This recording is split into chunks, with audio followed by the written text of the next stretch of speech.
पैगंबर मोहम्मद पर टिप्पणी कर बीजेपी की पूर्व प्रवक्ता नुपुर शर्मा बुरी तरह फंसती जा रही है। देश से लेकर के तमाम खाड़ी देशों में हुए हंगामे के बाद कार्रवाई के डर से नुपुर शर्मा अब फरार चल रही है। नुपुर शर्मा अब लापता हो चुकी है, वो भी ऐसे कि किसी को कहीं कोई सुराग तक नहीं मिल रहा, कोई कनेक्शन तक नहीं मिल पा रहा। नुपुर शर्मा का कोई अता पता नहीं चल पा रहा।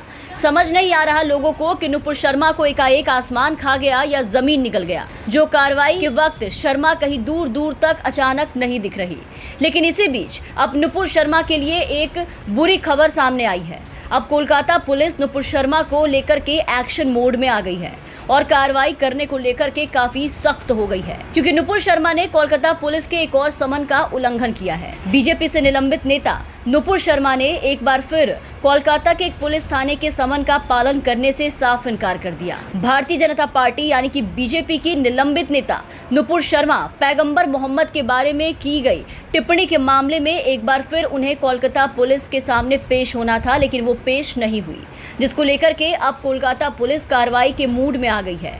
कोलकाता के एक पुलिस स्टेशन द्वारा जारी समन के मुताबिक शर्मा को पुलिस स्टेशन में हाजिर होना था और ये दूसरी बार है जब शर्मा ने पुलिस के समन की अनदेखी की है। इससे पहले उन्हें कोलकाता पुलिस के पूर्वी उपनगरीय डिवीजन के तहत नारकेल डांगा पुलिस स्टेशन से नोटिस भेजा गया था, जहां उन्हें 20 जून को पुलिस स्टेशन में हाजिर होने के लिए कहा गया था। हालांकि उस समय भी उन्होंने सुरक्षा कारणों का हवाला देते हुए अंतिम समय पर आने से साफ इनकार कर दिया और इस बार भी नुपुर शर्मा ने यही हथकंडा अपनाया है। नुपुर शर्मा ने पेश होने से इनकार कर दिया है और इसके बारे में अपनी सुरक्षा का हवाला दिया है।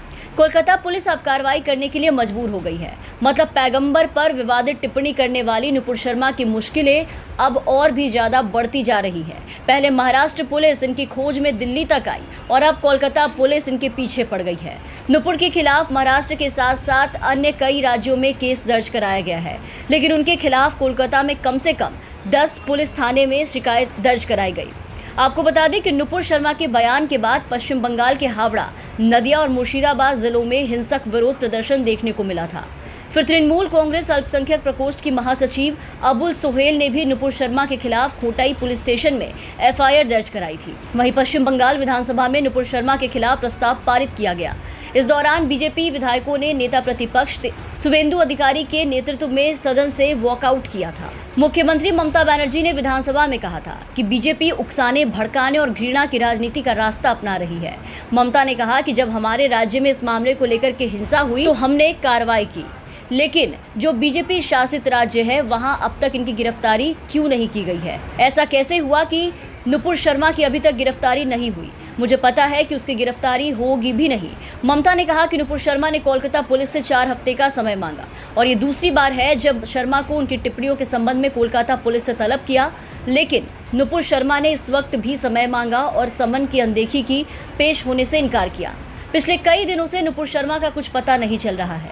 वो इंटरनेट मीडिया पर भी सक्रिय नहीं है, वो अक्सर उनका फ़ोन भी बंद ही आ रहा है। ऐसे में कोलकाता पुलिस के साथ साथ मुंबई पुलिस को भी नुपुर शर्मा को नोटिस थमाने में दिक्कत आ रही है। मुंबई पुलिस भी कई बार दिल्ली आकर के चक्कर काट करके चली गई, लेकिन उनके हाथ खाली रहे। नुपुर शर्मा उनके हाथ नहीं आई और इसके चलते अब नुपुर की मुश्किलें बढ़ सकती है। बीते 1.5 महीने में हम ये देख चुके हैं कि नुपुर के बयान से देश भर में कितना बड़ा भूचाल आया, जिसके चलते देश के कई जिलों में 144 धारा तक लागू करनी पड़ी। हिंसक प्रदर्शन हुए, माहौल खराब हुआ। नुपुर शर्मा की गिरफ्तारी को लेकर हर तरफ ऐसी चिंगारी उठी थी जिसमें कई बेकसूरों के घर तक जल गए। पत्थरबाजी और हिंसा दोनों ही वारदातों ने देश में दहशत का माहौल बना दिया और गिरफ्तारी की मांग कर रहे मुस्लिम समाज के लोगों पर ही उल्टी कार्रवाई करते हुए प्रशासन ने उनके घर तक तोड़ दिए थे। लेकिन इस पूरे बवाल का जो असली जड़ है, इस पूरे बवाल के पीछे जो बयान देने वाली महिला प्रवक्ता थी बीजेपी की, उन पर सत्ता में बैठे महारथियों ने अपनी चुप्पी तोड़ना जरूरी नहीं समझा और ना ही अब तक इतने बवाल के बाद भी इन पर कोई कार्रवाई की गई। बस पार्टी से निलंबित कर अपनी नाक कटने से बचाना उनका मूल आधार बन गया था।